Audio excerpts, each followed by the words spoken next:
Ladies and gentlemen, good morning and welcome to Federation Square for this, the fourth and final of this year's Conversations with the Archbishop. As we meet in this place this morning, I begin by acknowledging the original custodians of this land, the Wurundjeri people of the Kulin Nations, and their elders past and present. My name is Chris Lancaster. I'm the Vicar of the Anglican Church in Altona and Laverton, and it's my privilege to be your MC this morning for this conversation on the topic Ethics and the Big Banks. And joining Archbishop Philip this morning, Adele Ferguson, and our conversation will be moderated by John Cleary. So Adele Ferguson is a multi-award-winning senior business writer and columnist for leading Fairfax newspapers, The Age, the Sydney Morning Herald and the Australian Financial Review. She's also the author of the best-selling unauthorised biography, Gina Rinehart, The Untold Story of the Richest Woman in the World. With more than 20 years in journalism, Adele carries a reputation as one of Australia's most respected and well-read commentators and investigative reporters. Her most recent expose on the Commonwealth Bank financial planning scandal led to a Senate inquiry and a move by the bank to open compensation for up to 400,000 customers. Adele started her career in journalism at The Advertiser. She's also worked at Business Review Weekly magazine as deputy editor and chief business commentator, leading many major investigations into the corporate sector, and was a senior columnist at The Australian. She has a Bachelor of Economics and Arts degrees from Adelaide University and has won 3 Walkley Awards, including the Gold Walkley for her Four Corners program, Banking Bad, also 7 Quill Awards and 6 Kennedy Awards, including the Gold Kennedy Award. So would you please welcome Adele Ferguson.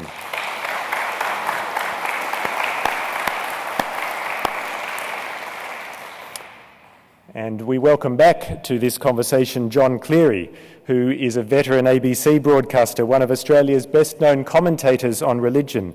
In his 30-year career with the ABC, he's worked extensively in both radio and television, but is known principally for his association with Sunday Nights on ABC Local Radio and the Religion Report on ABC Radio National. John began his career in Perth, was one of the original Compass team on ABC TV, and a co-presenter of the philosophy program Meridian on Radio National in the 1990s. In 2008, John was host of the interfaith event held by the Catholic Church in conjunction with World Youth Day. He's in high demand as a conference moderator and speaker, and it's our pleasure to welcome you back, John, for this conversation.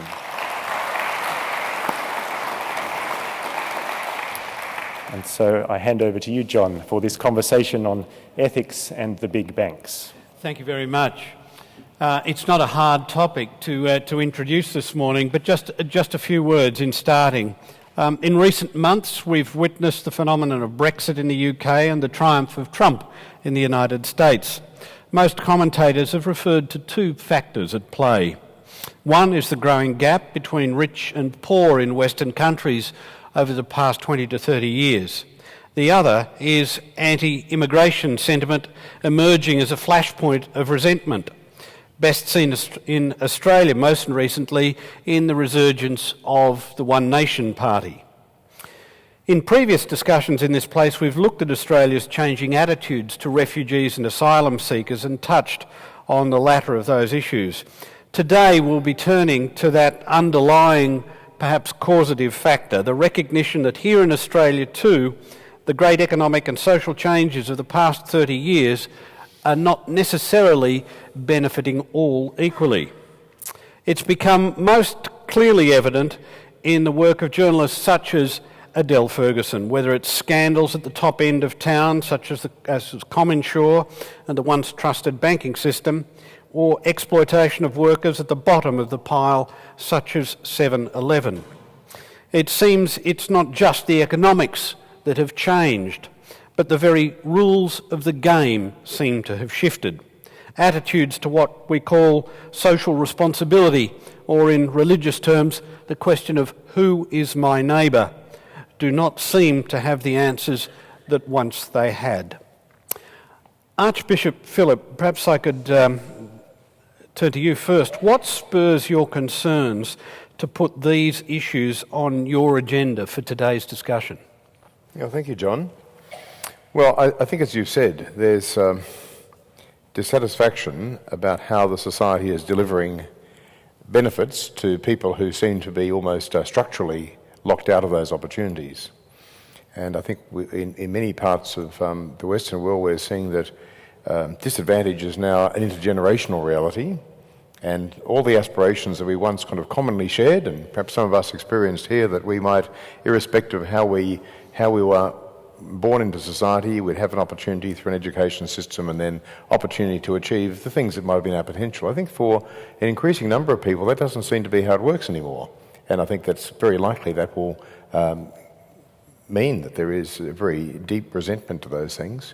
And I think to look at the bigger picture of the whole financial system, the banking system, it's very clear for many people because we're all involved in it, and in a way none of us have clean hands in this. We're all in a sense tied up because if we have investments in superannuation funds, they've probably got investments in the big banks.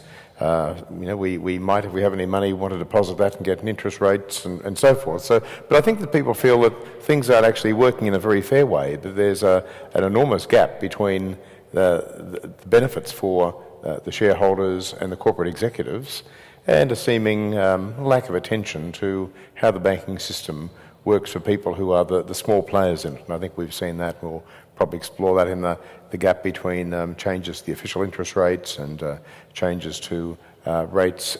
And I think the third thing I just want to say in conclusion of that opening point, John, is that many people I think are very aware that we're at a point of high exposure of personal debt in capital cities, high indebtedness for housing, and if there is any change in interest rates or a more harsh financial climate, that's going to be personally very relevant for many people. And I think people wonder, are the banks the kind of corporate partners that they can have the same confidence that their interests will be protected were those things to change? So I think they're my presenting reasons for thinking this is a relevant topic for us all. Adele, are we living in a fool's paradise? That is, if you want to have rapid growth and achievement, then you have to be prepared to have a more flexible system. That's the mantra that politicians have given us over the past 30 years, and that flexibility of necessity involves movements up and down, that we shouldn't have a more equal society if we're going to have dynamic growth. The sorts of things you've been writing about seem to indicate that there are limits to that dynamism, that at the top and bottom people are beginning to fall out or ask questions. Perhaps first you could give us a couple of illustrations of what led you to look at the big end of town, to the things like ComInsure and the other things. What was the sort of thread that pulled you into that to say, hang on, there are things here that need to be looked at?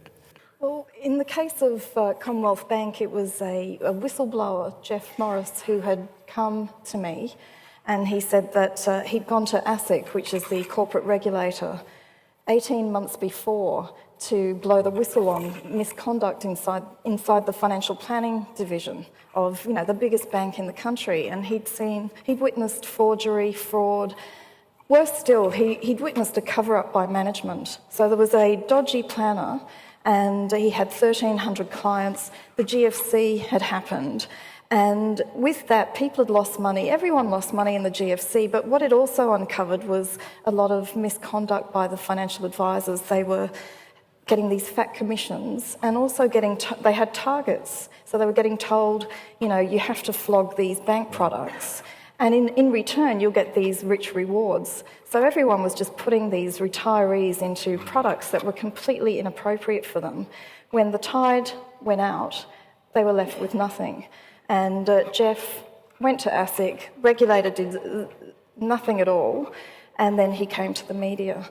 And I wrote about it, and as I kept on digging and digging, I thought, well, these financial advisors have no education. They can do a 2-week course, and then they can actually help people spend their money. You think, how can that be? 2-week course. And then I kept looking, and you find that the 2-week course, you can cheat on it, and most of them were cheating on the course. And you think, wow, that's another horrifying statistic.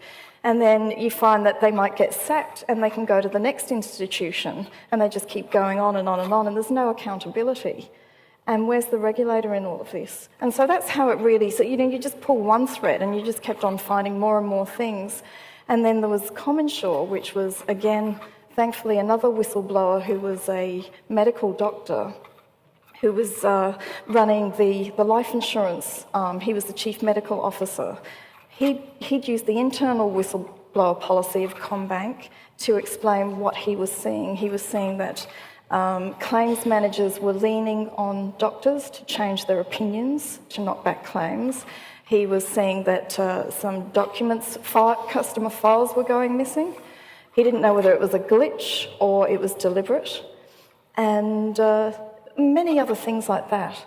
And also medical definitions were at least 10 years out of date. So you had a case of James Kessel, who for 20 odd years was paying premiums, had a heart attack, died, got brought back with a defibrillator, had stents put in, puts in his claim and finds he got knocked back because his troponin levels weren't high enough.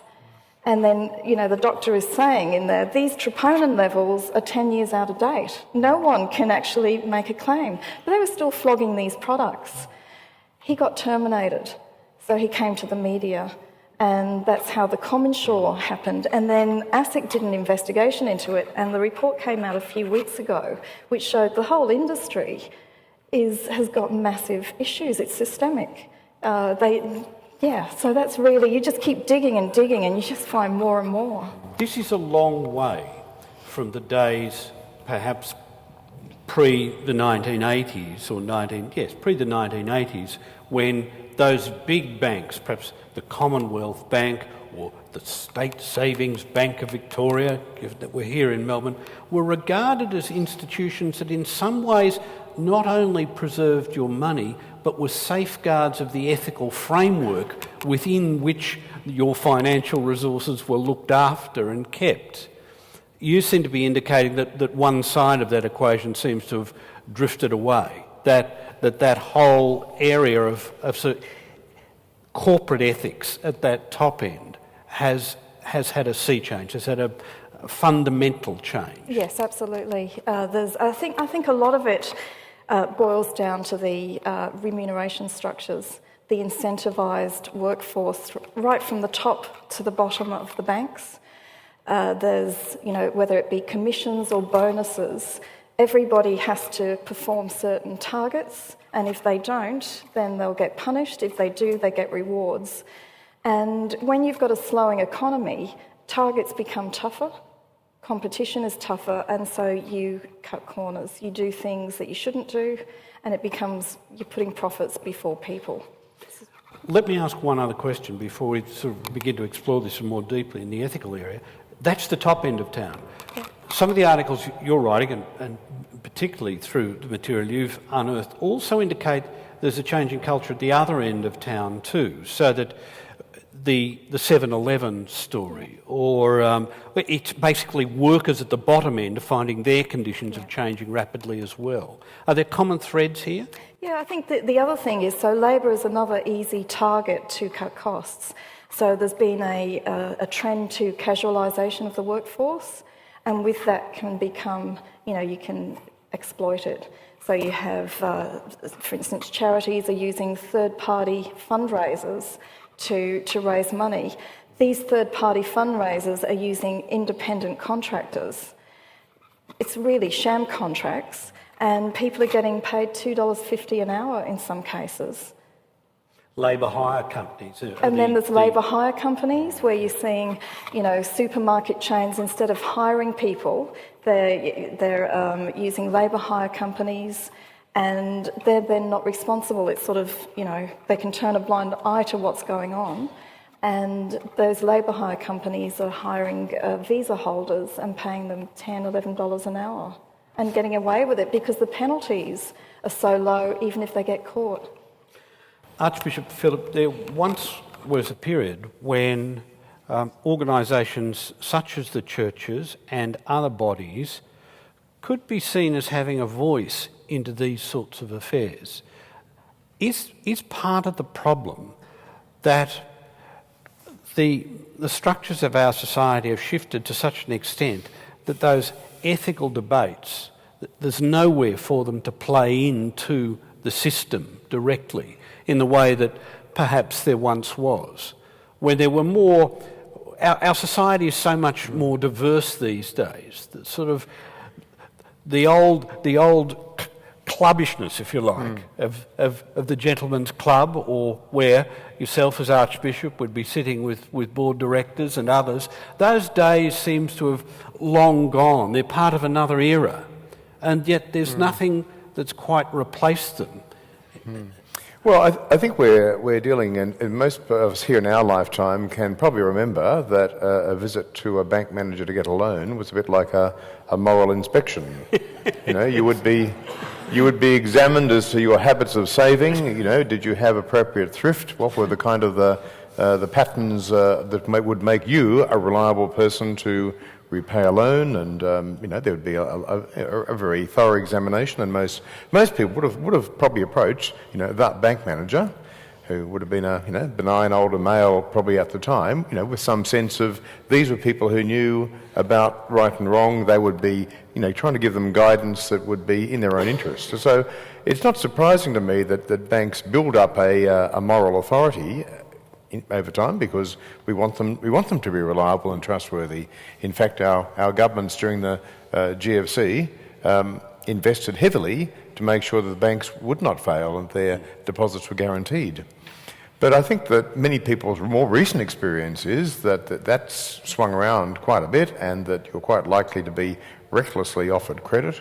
You're flooded in the mail with, for many people, totally unrealistic expectations of the kind of credit you could get with no inspection of your capacity to pay. Just sign a form, and I get them on a weekly basis. So what's broken down? Well, I think that it's to your observation that we have a social contract for any social institution to operate. We need to have confidence in them. That's the case. But I think that banks have become more mysterious and more complicated. I think that through the GFC we saw that there is a much more complicated financial structure in derivatives, trading derivatives, all sorts of things which seem to be, for the purpose of extracting money from someone. And I think that where the anxiety is for ordinary people is that they're the ones for whom the money is being extracted and it's going to other people. So the banking system is not as simple as I think you are first depicting it, and most of us would intuitively think it should be, where you can take the excess of the results of your labour, invest them in a bank, and they will be there available for you when you need it. There is the retail banks are in a much more complicated financial transactional scheme, which, as we've seen in the corruption with manipulating the LIBOR rate in London and other things, it's highly open to manipulation from certain insiders, and there does seem to be a culture of tolerating that, as Adele's been able to expose. And I think that's the thing that's broken down, that the kind of the moral authority of these institutions, they're too big, they cannot fail for all of our sakes, but that moral authority isn't there in the way that it probably needs to be there for that social contract to work. But if you look at both the banks, but we're also seeing in the instances of, say, 7-Eleven and Wesfarmers and some of those other organisations, that there's something at the bottom of the tree also about the way franchises work for workers and others, that it's not just something about the financial institutions, there's something about the way the framework of society has shifted. I think it's a willingness of some people to act without decency. Clearly it is indecent to deprive people of their wages. It's wrong to exploit people who are in a vulnerable situation with a visa category and somehow convince them that they should be willing partners in exploitation. It's wrong to give credit to people, and the tragedy of many young people who have become bankrupt at a young age because they've simply fallen to the lure of this kind of credit debt. I think we're telling our societal narratives are, at the heart of it, the societal narratives are saying that we can kind of have everything and we can have it now. And clearly that's not true, and we are, as a society, telling ourselves falsehoods. Let me push you just a little further on that, because you seem to be suggesting at the heart of this is an ethical issue. Yet, if one goes back into history, and next year we're celebrating the 500th anniversary of the Protestant Reformation, one only has to look at some of those great seminal works written at the early part of the 20th century, at Weber and the Protestant work ethic, or R.H. Tawney, Religion and the Rise of Capitalism, to say that actually it was the notion of the individual in Protestantism, and particularly the individual's salvation, that turned the whole of the way society works away from a focus on the common good, the great chain of being in the Catholic tradition, towards a more highly focused individualised ethic. And that in some ways there is a profound religious question at the heart of this. That is, what is society for, and how do we best achieve social good? So that the heart of this, there is a question which goes to the very nature of who we are as human beings. Oh, I think that's true. I think there are profound questions about identity, motivation, and how we exist as a society, which is why I bring this back to the social contract. And for any social organisation, and a bank is one of them, operating in society, they must properly earn and continue to enjoy the confidence of people in that social contract. And I think that when you look at the importance of the common good, I think that was not lost in the Protestant Reformation. I think it was a very clear principle that's guided people. But it is important that we look for what is good for all people, rather than a society where it has to operate by some people being exploited, unfairly exploited, suffering disadvantage, and that disadvantage being entrenched intergenerationally.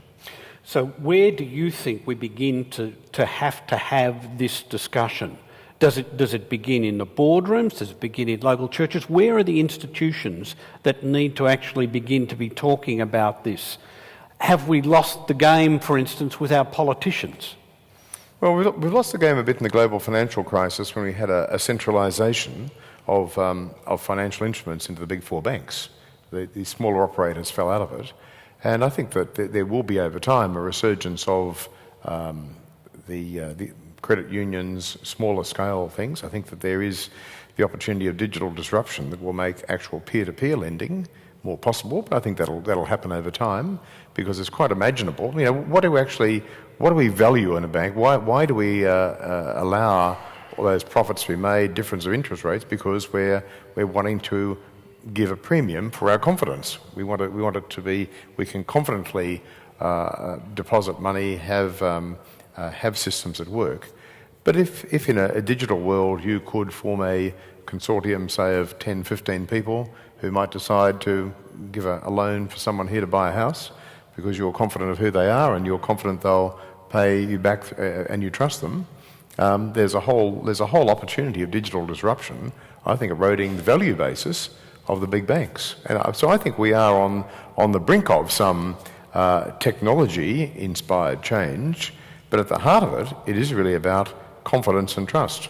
And in a society where we tend not to trust each other, we're paradoxically thrown into trusting more big institutions that we don't like and possibly don't trust very much either. Before I leave the religious question, the specifics of the religious question, we could trace this back in many ways to the late to the mid-1980s, actually. There was Ronald Reagan's first great inaugural speech in 1981 when he said, government is the problem.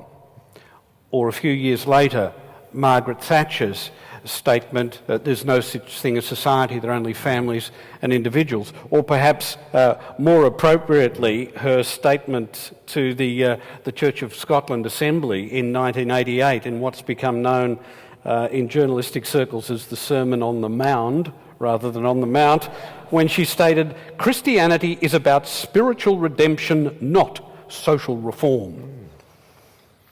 Has Christianity lost its anchor point here in some ways? So you think it might have been coached by these these guides as to its true purpose? Look, I think the influence of individuals as institutions become bigger becomes smaller. I mean, it is the case that the confidence in institutions like churches is lower than it had been. So I think that the banks are, in a way, something of an unassailable, gigantic institution in our society, and that's why I think it's important that we, as individuals, simply don't feel disempowered, that we feel we can have a voice, and if we do see things that are wrong, we feel that we can have a moral voice that has authority. And I think that the opportunity we all have, we should not diminish, because ultimately the banks operate with a social contract that we sign. The word social contract, Adele, since the 1980s, and that marks the great era of reform in Australia and around the world, it seemed to be saying that government is the problem, we've got to get government out of the way, we've got to have a much freer playing field. Is that where you trace back the beginnings of this sort of unstitching of sort of sense of corporate responsibility for the whole of society? Yeah, I think so, because I think along with that was also keep the regulators out. Self-regulation was really, in the United States, in Europe, in Australia, have as little regulation as possible because these institutions can self-regulate. And that was the other thing that happened here. And we had the GFC. This is what happens when you have self-regulation. You need to have a strong regulator, particularly when you've got all of this going on, because there's no punishment. Self-regulation has been seen as the great saviour over the last 30 years, and to some extent one has to say that there's been a very good side to that the society itself has benefited from the dynamism and flexibility.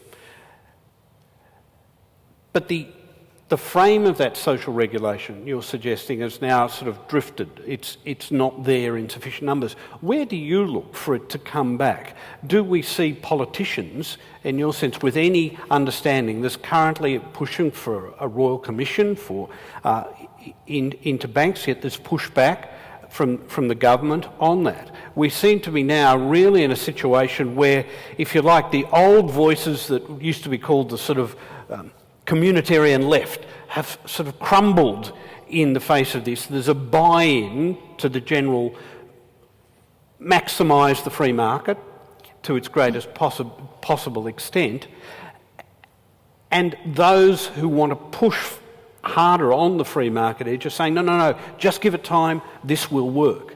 You're saying we're now at the point where that can be tested and the framework isn't working. I think that's exactly right.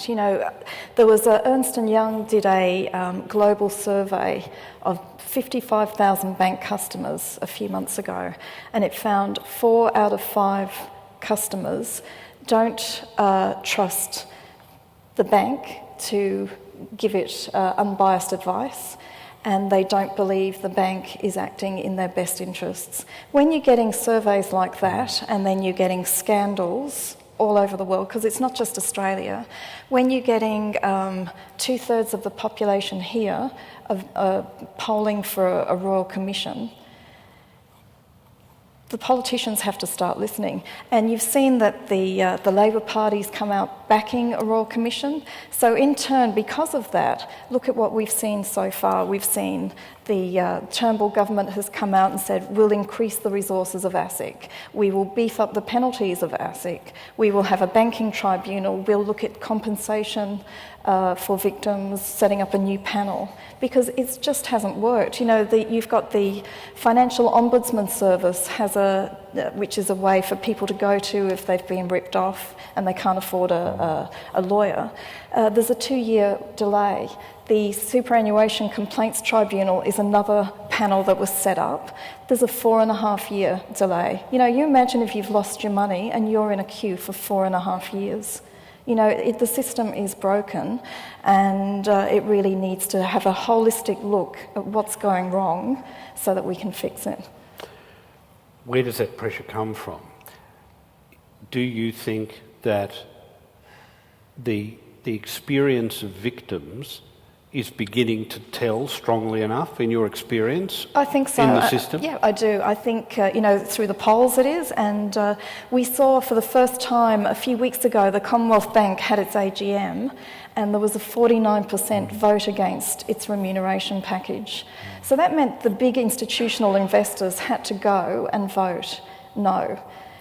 And that was more about making a statement to the bank, we're not happy with the way you've handled these scandals, it's not right. And I think that was quite a watershed moment, because since this two-strike rule has happened, there has been no top 100 company that has had such a high strike rate. Archbishop, when you get a chance to talk to politicians about these things, does the ethical framework of our society get near the top of the pile? Are the political classes interested in this conversation, other than when they're pushed into it? Oh, look, I think people are, but it is the fact when you have finely balanced political forces in a parliament that there's always going to be a win, I think, for politics over policy development.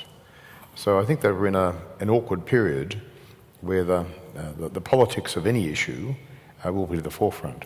I think most people would go into elected office with clear ideas about wanting to make the world a better place for the people they represent. But I think that often the careful and the patient policy development that needs to happen and mature over time is thwarted by the cut and thrust of the politics of and responding to polls on a weekly basis and so on.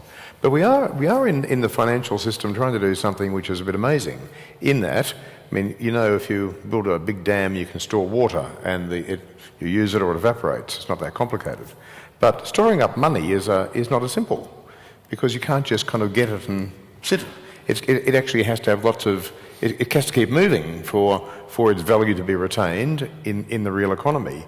And so I think that the complications of where capital is invested, the ethics of that are manifold. How we relate to investment in developing countries, the kind of corporate decisions are made, the kind of losses that are worn. It seems that there are significant write-offs and how they're managed. The amount of activity that's around there, the ups and the downs, are quite complex, and they're multidimensional, and I think most of them have an ethical component, and I think that's why a deep examination of our financial system is very relevant. I mentioned the Protestant Reformation before. Let me go back even further. There seems to be a recognition right through, particularly the Judeo-Christian tradition, and that applies to Islam, Christianity and Judaism, that economics does matter. If you go to the ancient Jewish idea of the Jubilee, that periodically every 49 or 50 years, however the cycle was interpreted, there needed to be redistribution on a large scale, the recognition that wealth accumulates, and at some point that accumulation becomes disruptive for the society, and unless you actually act to redistribute that wealth, then inequality will break the social fabric. That debate is one that is highly contested in the current economic environment, and it does seem that cyclically we go through these periods. If you go back to the 1860s and 1870s, Charles Dickens in Hard Times is railing against what he called the Manchester School of Economics, the liberal economic laissez-faire view of the marketplace. We saw it again in the 1920s and 1930s. We're seeing it at the beginning of it again now in Western societies. And there seem to be two things. One, the idea of redistribution becomes contested. What is taxation for? And the other thing is the immediate short-term rush to a scapegoat. And the scapegoat politically, before you have that debate about redistribution, seems always inevitably to be a minority group or culture who's seen as the alien, the other, who we can blame. And there's this strange synchronicity between the scapegoat and the debate about redistribution. And here we are playing it out again. Are our leaders failing in grasping that? Well, we've seen it in the last week or so with Minister Dutton's remarks about refugees, a way of pushing the debate somewhere else. Well, I think that a society that aspires to live without the radical redistribution that wars bring about is a very virtuous aspiration. So I think that we're doing something which is not a bad thing, to try and have societal systems that mean that we can be sustainable. There can be both a social sustainability and other aspects to our aspirations, because clearly if you have wars and you build lots of things and you destroy lots of things and they have to rebuild, you create a market for capital, and it's very creative destruction, I think. Well, it's clearly it can be very stimulating to economies, and prosperity can grow out of those awful situations. But we aspire to something better than that, and that's a virtuous thing we aspire to. But I think that doesn't mean that we can be laissez-faire about the downside of the systems that we have. Because I think the ancient principles of Jubilee are that it is not good for a society to deprive people of a birthright and a hope that that birthright could be restored. So it was a system that restored, ideally anyway, the birthright of people for whom the passing of two generations had left them worse off than their neighbours. So it was really about everyone being an inheritor of the good promises of God and being able to flourish, because they all had a share in that, and because they had a share, they had a hope in the future.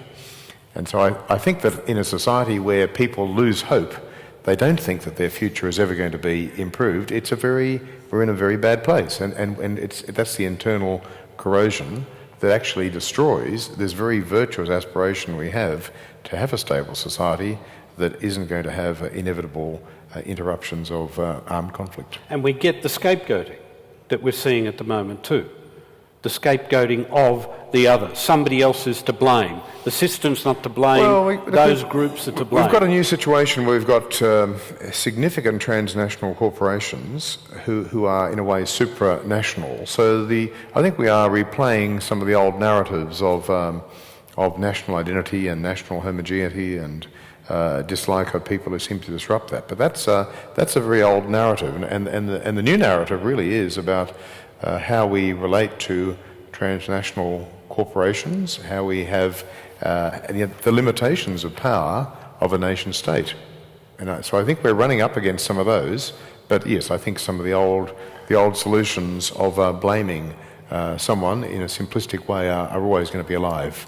But they're not going to be at the heart of what the issues are. But this is what's bedeviling, Adele, the whole issue. It's no longer, as the Archbishop says, a national issue, that the players are playing on a global field, and even Donald Trump seems to recognise that, and the Brexiteers recognise that this problem that might have been a British problem is now a global problem. We've got to get it back to being our problem, but it can't be.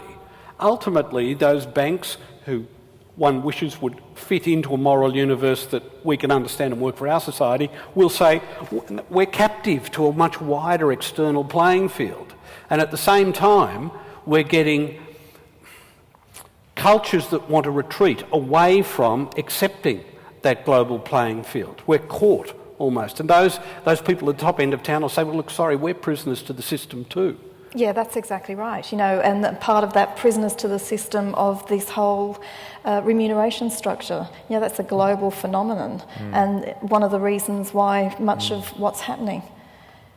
You'll have CEOs that say, well, I have to be paid this sort of money because that's the global rate. And is that global? Are you seeing any signs in your, if you're getting common experience in different countries, are we seeing the emergence, despite all the resistance, at groups like the Global Economic Forum and other places, of a recognition that there has to be better systems of global governance? We've seen Australian politicians go off to these various forums and say, yes, there's going to be a better system and we're going to make sure it begins here and we're going to make sure that companies can't profit shift around the world. We're going to do that. But are you seeing any evidence that that really is beginning to take place? Well, no, because I think they're still trying to grapple with how they do it. Because how do you get Apple to pay proper taxes when it's a global system that they have? And that then becomes local policy, because when you're seeing all these companies that are not paying their correct taxes, when the government tries to introduce a policy to say, let's reduce company taxes, people are saying, excuse me, these companies, we don't trust them, they don't pay their fair share of taxes, why should we reduce my tax? Why are you reducing their tax? So it then has this really profound impact on policies. This whole trust factor. The trust factor is critical. Oh, I think it is, because if any thing which is bigger than the individual involves interrelationships, and those relationships, unless they are trusting, they won't sustain. So I think that trust is, you can't put a price on it, but it's intrinsic to how we operate as a society. It's intrinsic to how our institutions operate, and I think that I'll tell you a little bit of a story. I went to an event. There was the CEO of one of our major banks speaking at it, and I thought after this person spoke, you almost felt like, the good was going to be far better achieved through the work of that bank than it was by, charities. So by, taking your money out from giving it to a charity and giving it to the bank, because clearly from that, I took from that the work of a CEO is as much about managing social license and seeking to build the sense of the virtue of the good things that the bank would do, more than absolute return for shareholders or other things. So I think that people who lead banks are very conscious of this question of social license. From my observation, I think is it just PR? Look, they probably merge to be the same thing in the end of the day, don't they? But social license. How do you gain social license? You gain it by convincing people that it's true. And if it's just PR and the facts are eroding your argument underneath, you're not going to succeed. So I think that in the end of the day, people who lead big organisations, who lead banks, are very conscious about the importance of the social license.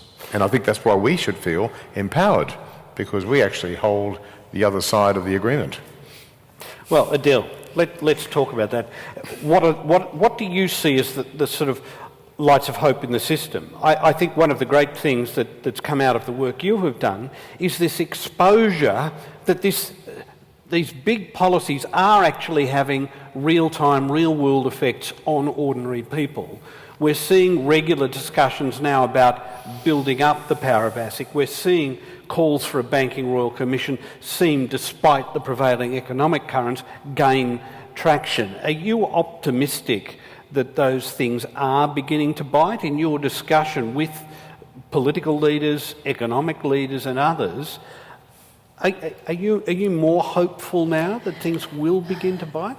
This is my issue. I think the banks will do anything not to have a Royal Commission. They absolutely don't want one.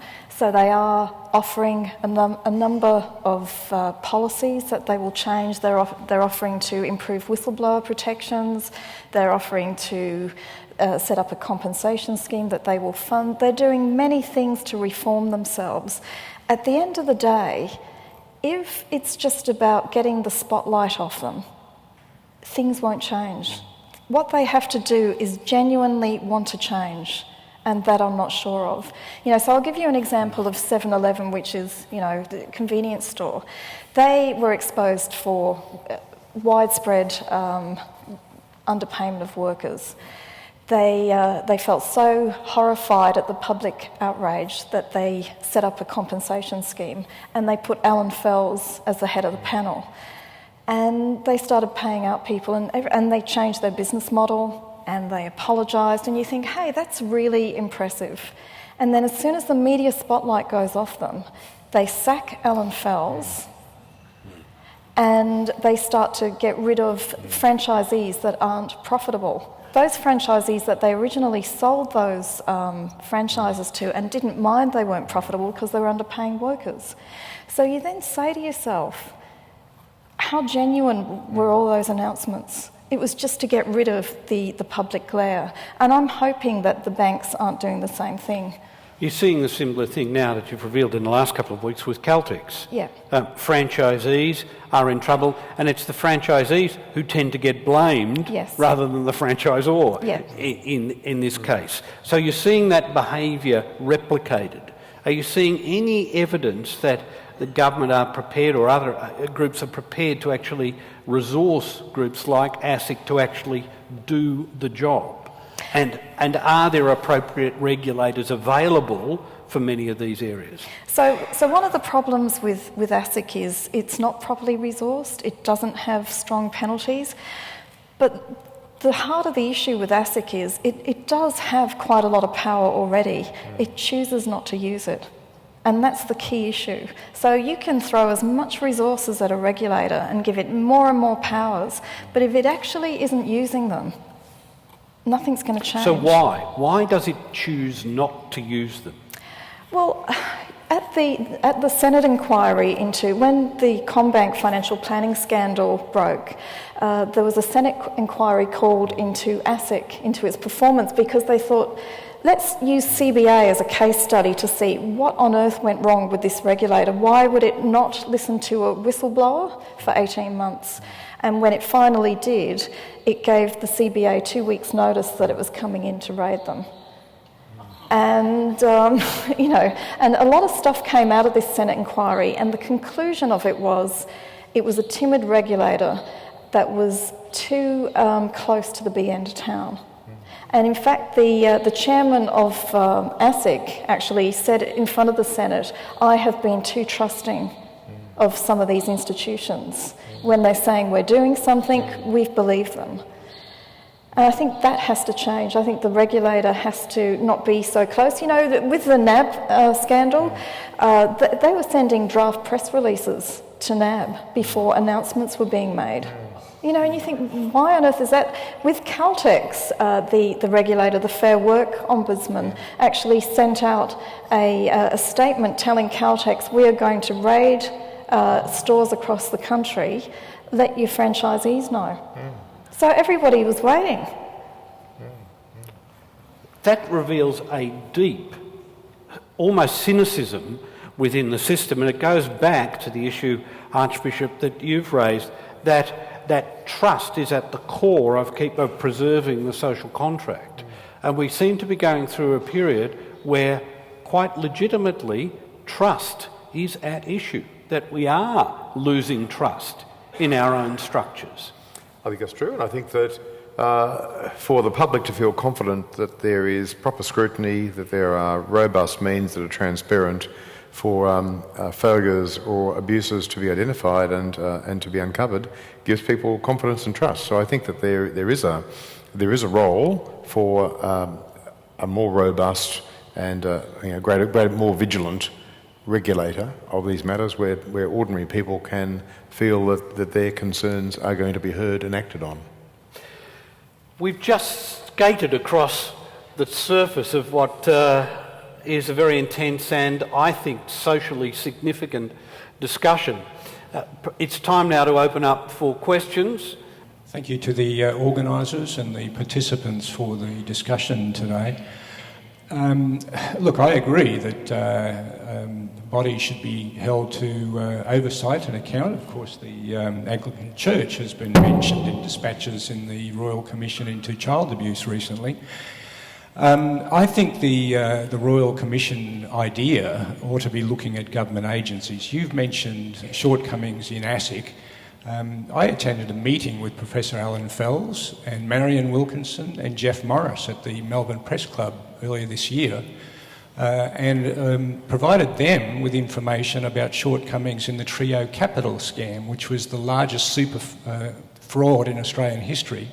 And I never heard anything back from any of them. I'll give you some information later. But just on the banks, they're one of the largest employers in Australia. They pay out millions and billions in dividends to people, and they pay $7 billion in taxes. While they're open to investigation, I think these large organisations are owed something of a thank you from society for the contributions that they already make. Can you comment on that? Well, I think the fact that we put the money with the banks is showing that we still trust them to a degree in terms of putting deposits with them. I think where the issue lies is in the vertical integration model of the banks, where they have moved into wealth management. And so when you're going to see your bank manager, they're now trying to flog you, telling you to go to the financial advisor. And I think that's where the issue is. So I don't think we've turned our backs on the banks. I think we're just wanting to hold them to account. Thank you. Fascinating discussion. I'm interested in the language. It seems to me when we talk about banks and institutions, we talk about misbehaviour and I think we use namby-pamby language. I think we're talking about crime. And then when we get close to talking about crime, we have to call it white-collar crime, as though that's somehow better than other crime. So I think when we have Indigenous people who steal small items and they get slammed in the lockup, and then we have systematic fraud of customers at a very high level, can we get the language right? Well, I think we have called as it is with the financial planning scandal. The Senate found that there was forgery and fraud. Problem is, nobody has gone to jail. And, you know, that's globally, and I think that's one of the problems. Thank you very much for the presentation this morning. I'm interested in what you think about the shareholders, in other words, the owners' view of these goings-on and what role we all have in improving things. Ultimately, we are the ones that are benefiting and profiting from these acts that we're not so proud of. So let's just hold a couple of questions together and then we'll ask for answers together. So thank you very much for that one, and then another one up the back. Thank you, panel. My question relates to the earlier comment as to where does moral authority come from, given secularisation pressures have perhaps diminished the role of the churches. Our universities are awash with courses on business ethics, no oxymoron intended, and yet just the other day the ABC contained an article about one university covering up a very serious case of sexual harassment involving a woman scientist. Women have had a real battle in that particular area. A culture of cover-up and move them on seems to suggest we've learnt nothing from the various child abuse scandals and so forth. I accept that managers contain a number of good people, just the range of human people. Are there some situational restraints that mean we're unduly dependent on very brave whistleblowers in these sorts of situations? Thank you very much. Another one just in the second row. Thank you also to the panel for putting this on the agenda. And I've researched misconduct in banking for 4 years. I'm fairly new to the game. But I think to summarise some of the points that were raised today and to point to a question out of that is that the banks are the kings of influence. They've got all the gold in the village. They're very good at influencing and have the resources to influence politicians. To your ASIC challenge, I think regulatory capture is very real and on the agenda. They game legislation and they've got a lot of resources to influence in the media. As mandatory participants in the sector, as customers, and individuals, it's much harder to coordinate our position where arguably the banks have contributed to more social harm in this country than any other commercial organisation. With the separation of church and state, where it looks like the state's really failing us by design or other, what role really does the church and what can the church do more, if it's not, and I'm sure it's doing a lot of things, to correct this imbalance as individuals and as customers where the state's failing us? Thank you very much. So let's pass those three questions to our panel. So there's one question about what can shareholders do, another question, are we too dependent on whistleblowers, and another about the role of the church in these questions. So over there. Well, I can just make a comment about the media and the media's role, and Adele may have something to say about media corporations, and it's public corporations like the ABC, have seen a great change over recent years in the way in which those upper levels function. And if one likes to make a joke about it in terms of universities, universities are no longer run by faculties but by the registrar. So that the way in which ethical debates permeate up those systems has changed as the rest of society has changed.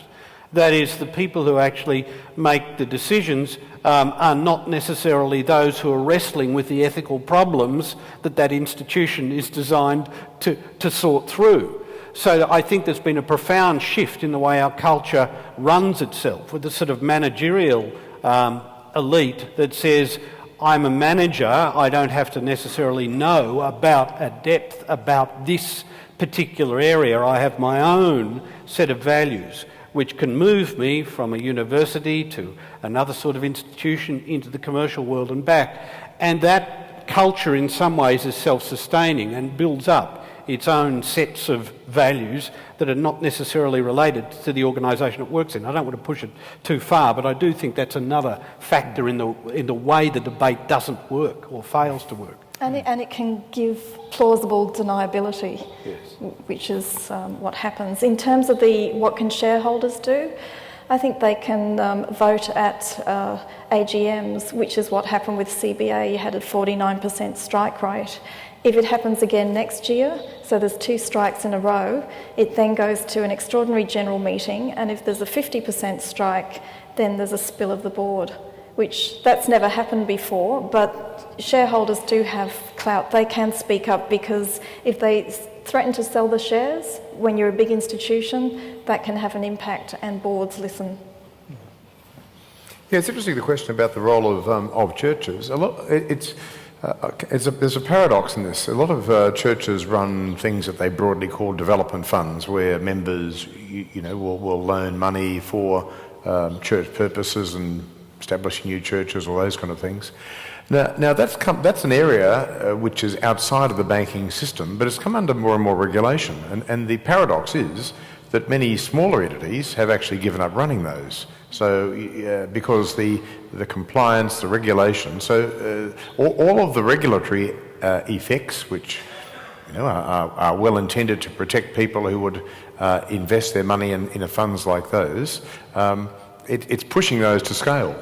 So it's many of our regulatory impacts don't kind of bring things down to grassroots scale, to people who kind of know each other, and they establish in their own mind whether they are confident or not. And I don't think there's much example of failure in this kind of micro, community kind of lending structure. But the policies that are brought in by ASIC and other regulators are driving them to greater scale and to be more like a credit union or a bank, which then sets up cost structures that unless you could do it at scale, you wouldn't do it at all. So there is some paradox in this, driven by, I think, government attempts to make the whole financial sector look safer, but the impact of it is to reduce community-based, trust-based micro-institutions from probably surviving. There was one interesting attempt in the 80s when the first wave of this sort of neoliberal approach came in Britain, and the church did respond quite significantly, the Anglican Church most particularly, with a report called Faith in the City. And that really did capture the debate for some time. Whether that had any long-term impact continues to be debated, but it certainly was a moment when the Anglican Church, still is seen as the significant church in the United Kingdom, saw itself as having a role as the church in saying something. And that report, for 3 or 4 years, did have a profound impact on the debate. Thank you very much for the discussion this morning. I'd just like to take one aspect of what you were saying, Archbishop, a little bit further in relation to payday lenders. There seems to be a growth of payday lenders establishing themselves in the marketplace. Is there not room in Australia, as Archbishop Welby has done in the United Kingdom, to set up credit unions to take payday lenders head on? Thank you. The gentleman before mentioned capture of the regulatory system by the banks. I think it also refers back to a previous comment about language. We're talking about corporate donations which have reached staggering levels to political parties. My question is, how can we get any progress with regard to a Royal Commission when the banks are one of the primary funders to political parties, particularly the Liberal Party, and they're standing on the feet of politicians? It seems to be a stalemate, and I wonder how we overcome this. I believe the discussion is about spot fires. We're ignoring the bushfire, and the bushfire, I believe, is our money creation. The Australian government is a currency sovereign. It has the monopoly power to spend money into existence. The question I've got is, why do we lease our money supply from the private banks? Why isn't the Australian government creating their own money supply and spending it into existence? Why are we paying interest? Why is there debt? All right, thank you very much. Thank you very much. So the three questions, one around payday lenders and a church response to those, another around the place of corporate political donations in this whole system, and another broader question around our money supply in this country. Yeah, perhaps to approach the first question about the payday lending. I mean, I think that where church community service agencies are active in this space is really about trying to change the structural means. I mean, payday lending seems to be precipitated on a fairly desperate need that people have for solvency 1 week to the next, or one fortnight to the next, or whatever. And I think that it really is a symptom, that desperation, of the inequality in our society. So I think that the structures most organisations I'm aware of that are church-based organisations would be trying to not so much be there at that end to give an alternate financial system, but trying to change some of the structural means so that people aren't in that desperation. And I'll be interested to understand more of how things have happened in England. I knew that the church commissioners they divested themselves of some investments they had in some of these firms, and I'd be interested to know the effect of setting up an alternative economy to that. I think in terms of political donations, that is absolutely an issue. I think the Labor Party has pledged that there will be a Royal Commission, so if they get voted into power, there will be a Royal Commission. I think there's no question about that, because some of the crossbenchers have also backed it. The Xenophon Party, even Pauline Hanson's party, One Nation, would back a Royal Commission, and the Greens want a Royal Commission. So it's all political parties except the Coalition, and there's even a few National Party. Senator John Williams has backed a Royal Commission, so I think it's just a matter of time. But I completely agree that political donations really sully the water, and it's just like incentive payments that are made in these banks and other corporations. It's the same thing. It makes people act in ways that they shouldn't be. And the larger question of our whole money system, is there... Yeah, I think that the problem with that is, and you may very well be right, but I think the problem with that is we're in a game where the operating parameters are set. That is, we have a government that operates within a certain system, that's within a global system, and there may need to be a debate about the very nature of that system and how it operates. But I think the parameters are such that we're constrained by political reality here, and I'm not saying anything but the blindingly obvious, that the system is the way the system is at the moment. I think foundational root and branch stuff is confined to academic discussions at this stage. The cohort willing to discuss that sort of thing is infinitesimally small at the moment, and I don't think it's going to have any traction. So the question is, do you have that discussion and try and move it onwards, or do you say, what do we do with the system that we've got at the moment, and how can we effect change to at least make the system a little more just than it currently is? And I don't think that answers your question, but it's probably an explanation of the way I'd see the reality at the moment. There is a practical precedent that's represented by the Bradbury Pound back in 1914, where the banks were in danger of collapsing. I think your answer is sidestepping the issue. The issue is blindingly simple. You get rid of fractional reserve banking. You say, banks, well, you lend what you have in deposits. You give the money to people that spend it. This concept about banks making profits, they don't make profits, they don't make anything. The value of our money is based on our production.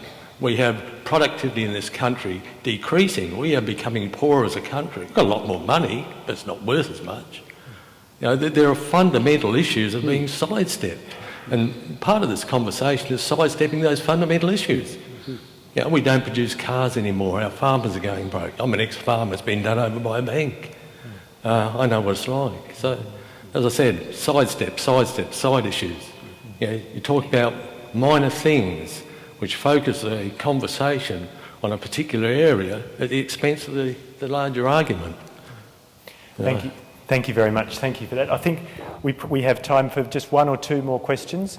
There's one on the side here, and one right down in front of the sound desk. Thank you.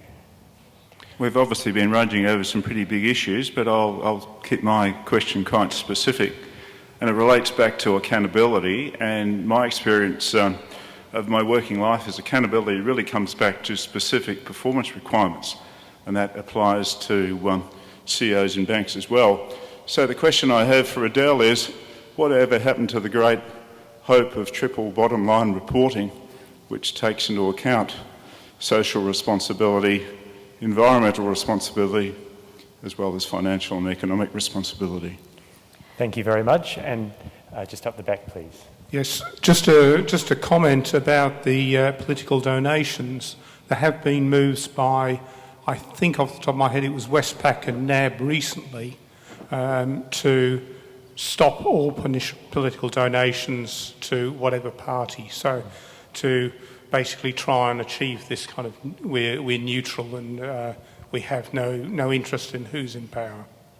Right, thank you very much for that comment, and let's just then finish by addressing that question about the triple bottom line. Yeah, I think the focus has been purely on financial for a long time, and other things have fallen by the wayside. The Australian Stock Exchange listing requirements has required companies to now start listing safety requirements and environmental. So hopefully that will start to gain traction and we'll start getting that included, and once again we'll have a triple line, but who knows? I think it has to be pressure from people, shareholders and the regulators to make those sort of changes, and politicians. Yeah, I think, Chris, the question about the political donations arose when the CEOs were invited to go and talk to some politicians in Canberra, and I sort of wondered at the time whether this was a bit of a balancing of or trying to reverse the power of the situation where they were being called to account, and the whole question about raising political donations, almost to say, well, if you go through this process, this will cost you. But perhaps I'm being cynical, and that wasn't their intention. But I agree with the man in the front here that really we have to be concerned about the real economy, because it goes back to my analogy about you can't just treat money like it's water. You only get resources out of the real economy we have, and so those, as I was saying earlier, those ethical decisions of how we're using capital, what we're giving incentive for capital to be applied, and how it's productive in our real economy is one of the key tasks of political leadership in our country. Our time has gone for this morning. In a moment I'll ask Archbishop Philip to wrap up for this morning, but would you join me in thanking Adele Ferguson, John Cleary and Archbishop Philip?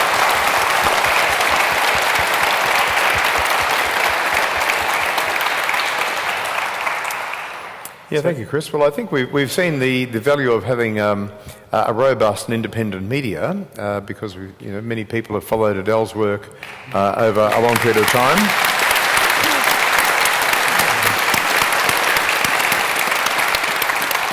And sometimes the joint work between Fairfax and the ABC. So I think that the robustness of I wouldn't want to go away this morning thinking that institutions have no role in society, but I think that it is about robust engagement of our institutions, and institutions, all of us, whatever those institutions are and whatever they aspire to, being held accountable to their purposes and the way they operate. So thank you for your involvement this morning. And as I opened in saying, I think we all have a hand in this somewhere.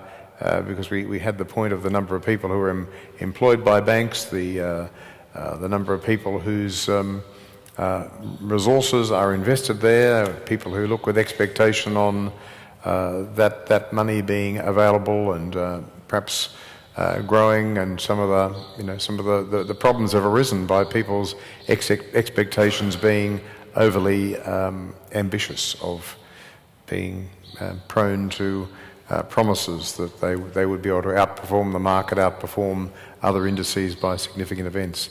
So, important area. I'm really glad that you've had that opportunity to engage with it. And I'd just like to close now with a prayer, praying for all of those things we've discussed. Lord God, we thank you for our human society. We pray that it might be a community of people who do live in trust. And we thank you for the voices we have to be able to raise them when we see things that are wrong or not working as they should. And we thank you for those people who are courageous, the whistleblowers, the people who investigate areas of issue. And we pray that we might all have a sense of our responsibility and the power we have to shape those things that we're concerned about. We pray all this in Jesus' name. Amen. So thank you very much once again, and we'll advise you as to how things unfold next year when that gets a bit closer to our planning. Thank you.